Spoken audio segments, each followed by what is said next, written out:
Hello everyone and welcome to today's video. Today's video is going to be about how to download Duolingo on Android in 2026. For that, the first thing that you'll have to do is ensure that you're connected either to Wi-Fi or a mobile data network. If you're connected to a Wi-Fi network, it'll appear in a status bar. If you're connected to a mobile data network, a 4G or 5G icon will appear right next to your network status. The other thing that you must do is head over to settings and ensure that your Android phone is at least Android 10.0 or higher.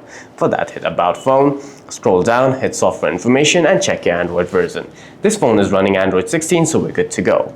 After that, you can head back over to your app drawer and then search for Play Store in its search bar. Tap on Play Store, head over to the search of Play Store, and then in search apps and games, simply type in Duolingo.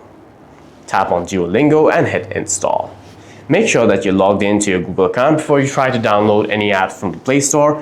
If not, then you'll be prompted to log into your Google account, in which you'll have to enter your credentials, after which you'll be able to download the apps. After you've downloaded Duolingo, you can open the app, log in, and learn any language. For any further questions, please feel free to leave a comment down below.